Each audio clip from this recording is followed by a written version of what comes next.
بسم اللہ الرحمن الرحیم الحمدللہ۔ اللہ رب العزت نے اللہ کے نبی صلی اللہ علیہ وسلم کو نبوت سے نوازا۔ آپ کی عمر 40 سال کی تھی، 40 سال کی ہو گئی تھی۔ ام المومنین حضرت عائشہ رضی اللہ عنہ روایت کرتی ہے کہ پہلے فرماتی ہیں کہ پہلے وہی آپ کو خواب کے ذریعے اچھے اچھے خواب آتے تھے، جو رات میں خواب دیکھتے تھے صبح میں وہ ظاہر ہو جاتے تھے۔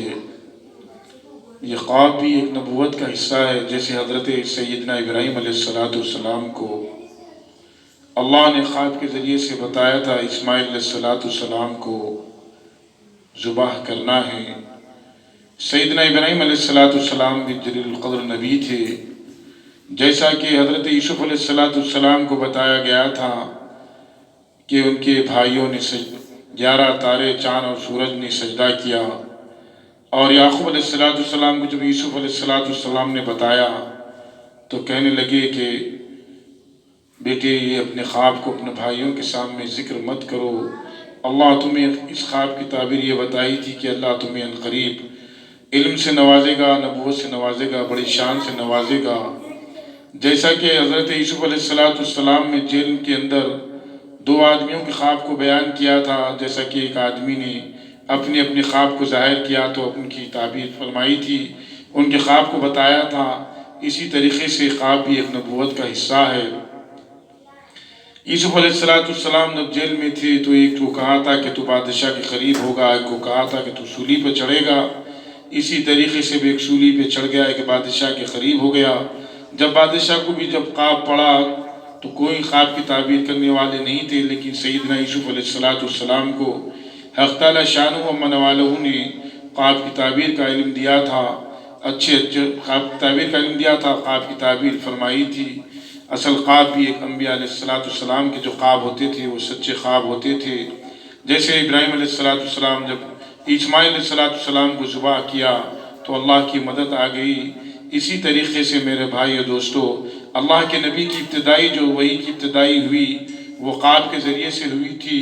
جو خواب اچھے اچھے خواب دیکھتے تھے، آپ کو خواب صبح میں ظاہر ہو جاتے تھے۔ جب حسب معمول آپ کی 40 سال کی عمر ہو گئی تو اللہ نے نبوت سے نوازا۔ جب آپ غار میں گئے تو ایک فرشتہ اچانک آپ کے پاس میں آیا اور کہا کہ پڑھو، اقرا پڑھو، تو آپ نے کہا میں پڑھنا نہیں جانتا۔ آپ اس فرشتے نے آپ کو سینے سے دبایا تو آپ صلی اللہ علیہ وسلم نے فرمایا اتنا دبایا کہ مجھے بہت زیادہ دبایا گیا۔ پھر کہا دوبارہ پڑھو، تو پھر میں نے کہا کہ میں پڑھنا نہیں جانتا۔ پھر مجھے دبایا گیا، پھر کہا کہ تیسری بار پڑھو، تو پھر میں نے پھر تیسری بار جب پڑھنے کو کہا تو پڑھا، اقرأ بسم ربک الذی خلق، خلق الانسان من علق، اقرأ وربک الاکرم۔ اس طریقے سے اللہ رب العزت نے محمد صلی اللہ علیہ وسلم کو نبوت سے نوازا۔ اللہ پاک نے اللہ کے نبی صلی اللہ علیہ وسلم جب نبوت لے کر آئے تو تمام انسانیت کو دعوت دی، تمام انسانیت کو اللہ کا پیغام پہنچایا، تمام انسانیت کو اللہ کی وحدانیت بتائی، تمام انسان کو جاہلیت سے نکالا، کفر سے نکالا، بدعت سے نکالا، تمام چیزوں سے نکال کر ایک اللہ وحدہ لا شریک کی طرف جوڑ دیا اور بتا دیا کہ تمام مسئلوں کو حل کرنے والی اللہ کی ذات ہے، اور ہر چیز کے کرنے والی اللہ کی ذات ہے۔ تمہیں کتنی بھی مشکل آ جائے، کتنی بھی آسانی آ جائے، اللہ پر نظر رکھنا چاہیے۔ یہ تمام انسانیت کو، قیامت تک آنے والی انسانیت کو یہ تمام چیزیں بتا دی گئی، یہ تمام چیزیں بتا دی گئی کہ یہ ایک اللہ سے لینا ہے۔ اللہ کے نبی صلی اللہ علیہ وسلم کو جب اللہ رب العزت نے نبوت سے نوازا تو سب سے پہلے اہل قریش آپ کے دشمن بنے، سب سے پہلے دشمن بننے والا آپ کا چاچا ابو لہب چاچا تھا، آپ کا دشمن بنا، اور آپ جہاں پر بھی دعوت دینے جاتے، جہاں پر بھی ایک اللہ کی وحدانیت بیان کرنے جاتے، جس قبیلے میں بھی جاتے، جس آدمی سے بھی ملتے، یہ پیچھے پیچھے آتا اور آ کر آپ کا جو آپ کی گستاخی کرتا اور آپ کو بدنام کرتا، لوگوں سے کہتا کہ آپ کے بارے میں برا بھلا کہتا، لیکن آپ نے کبھی بھی اس بات کی پرواہ نہیں کی۔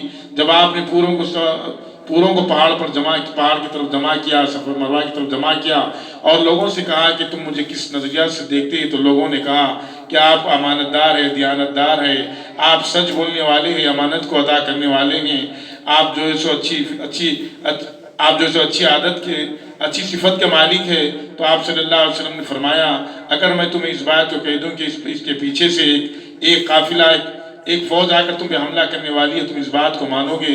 تو سب نے کہا بالکل مانو گے۔ پھر آپ نے کلمے کو پیش کیا، کہنے لگے میں ایک ایسا کلمہ لے کر آؤں گا، ایسا کلمہ لے کر آیا ہوں، اگر تم اس کو قبول کر لو گے تو دنیا اور عجم اور عرب تمہارے تابع ہو جائے گا۔ تو سب نے کہا وہ کلمہ کیا ہے؟ تو آپ نے کہا ایک اللہ کی وحدانیت کو پہچانو اور مجھے نبی مانو۔ تو اس ابو لہب نے، ان کا اللہ کے نبی کا چاچا تھا، خاص چاچا تھا، حقیقی چاچا تھا، جب حق بات سنی تو اس نے کہا کہ نعوذ باللہ تمہارا ناس ہو جاؤ، تمہیں ہمیں اسی لیے جمع کیا تھا۔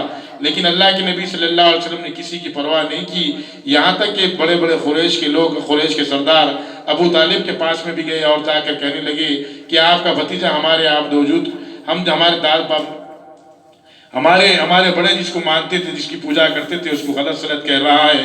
تو آپ صلی اللہ علیہ وسلم کو جب بلایا گیا حضرت جعفر کے ذریعے، جب آپ صلی اللہ علیہ وسلم آئے تو دیکھے ابو طالب کے پاس میں جگہ خالی تھی ایک آدمی کی، اٹھا اور ابو جہل اس جگہ پر بیٹھ گیا، یہ سوچ کر بیٹھ گیا کہ نبی پاک صلی اللہ علیہ وسلم اس جگہ بیٹھ جائیں گے اور ابو طالب کو رحم آ جائے گا۔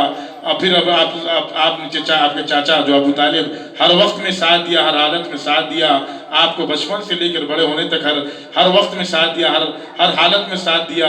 آپ نے فرمایا کہ میرے بھتیجے تمام قریش کے سردار میرے پاس میں آئے، تم ان کی وہ عبادت کرتے ہیں، تم اس کو برا بھلا کہتے ہو کہ اب یہ کہنا تم چھوڑ دو۔ تو آپ صلی اللہ علیہ وسلم نے فرمایا ہمارے ماں باپ قربان جائے، سب قربان جائے۔ آپ صلی اللہ علیہ وسلم کے آنکھوں مبارک سے آنسو جاری ہو گئے۔ آپ صلی اللہ علیہ وسلم نے فرمایا چاچا میرے ایک ہاتھ میں چاند رکھ دیا جائے، میرے ایک ہاتھ میں سورج رکھ دیا جائے، تب بھی میں اس کام کو نہیں چھوڑوں گا۔ اللہ پاک جو سو اللہ کے نبی صلی اللہ علیہ وسلم کیسی تکلیفیں اٹھائے اس امت تک پیغام پہنچانے کے بعد میں، جب سے آپ کے نبوت ملی آپ امت کی فکر کرتے گئے، یہاں تک کہ آپ کے وصال تک امت کی فکر میں لگے رہے۔ اللہ پاک کہیں سننے سے زیادہ عمل کرنے کی توفیق عطا فرما دے، آمین والحمدللہ رب العالمین۔